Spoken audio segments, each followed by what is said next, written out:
For more on this epic bridge, let's bring in former Trump campaign aide and author of Wicked Game, Rick Gates, along with the owner of conservative Canadian media outlet Rebel News, Ezra Levant. Welcome to both of you. Rick, I'm going to start with you here. That bridge has been being built for a very long time. Yes. That's the real story Yeah, here. That's the headline here. But what do you think of President Trump's attempts this time around to get that trade with Canada back on board? Yeah, look, I could almost see how this kind of unraveled, for the Canadians. Somebody said to the president, oh, there's going to be a new bridge opening up soon. He was probably great infrastructure project. Tell me about it. And then he finds out that the Canadians, basically have every benefit from it.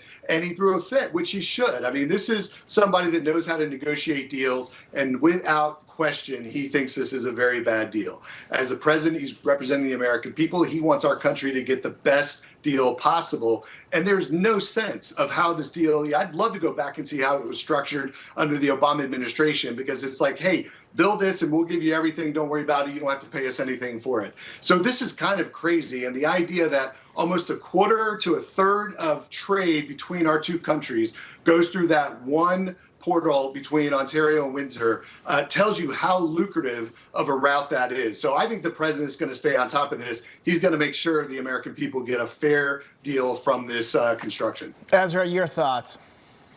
I'm very sympathetic to President Trump. I think he's a hero for freedom and peace around the world. But on this one, I think the facts are actually a little bit different than the president might fear they are. For example, the Canadian side's putting up all the cash to build the thing. They are using both Canadian and U.S. steel and Canadian and U.S. workers.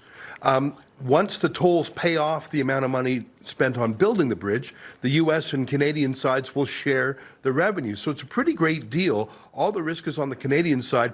I have a theory. I think President Trump is actually pretty cool with this deal. It's a very pro-American deal. I think he's using this as a way to poke at Canada because Canada has been poking him. Let me give you two quick examples. The province of Ontario has a ban on certain American-made liquor. And Trump, in fact, referred to that in his Truth Social post. Second of all, Canada just opened a consulate in Greenland. Now, there's only 16 Canadians who live in Greenland, 1/6. You don't need a consulate for 16 people. You're building that consulate as a poke in the eye to President Trump and his plans for Greenland. So I think this squabble over the bridge, frankly, it's a little silly, but I think it's tit for tat for Canada being silly, opening a consulate in Greenland just to embarrass President Trump, and banning American booze. Just to, I think it's both sides engaging in the same sort of shenanigans. What's really worrying to me is the trade deal. And that bridge is such an important bridge because the automobiles made in Michigan are actually partly made in Windsor. That same vehicle is built on both sides of the bridge. Okay. So it's a very essential bridge for the U.S. auto industry and for the Canadian auto industry.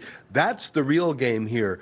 How is that automobile sector going to end up? Will it all move down to Michigan, Ohio, and other U.S. states, or will it stay in Canada too? Rick, a lot of information there from Ezra. I'm very impressed, but I think it's a very interesting point about the Greenland mention and also maybe a little eye for an eye there between the Prime Minister and the President. Your thoughts? Look, there's no question the president's going to use the other pieces of the trade negotiations. There's a tariff agreement, that House is going to have to deal with, probably as early as tomorrow in terms of, making sure the U.S. gets the best deal. But Ezra said something very important. That bridge is an important aspect of trade. And the president is saying, look, the U.S. owns none of it. We should at least own half of it. And he's absolutely right, because there are residual effects, economic impact down the road that the U.S. should not just look in a short term, but benefit from a longer term perspective. And that's what the Obama administration never looked at. All right, gentlemen, got to leave it there. Rick, Ezra, we appreciate you coming on for now. The bridge not going to open here. That's right. I suppose. Okay, Yeah. that middle piece. It's not coming. That part's important. I would say so. Yes, it is. All right, a new message from the White House in the search for Nancy Guthrie. That is next. Stick with us.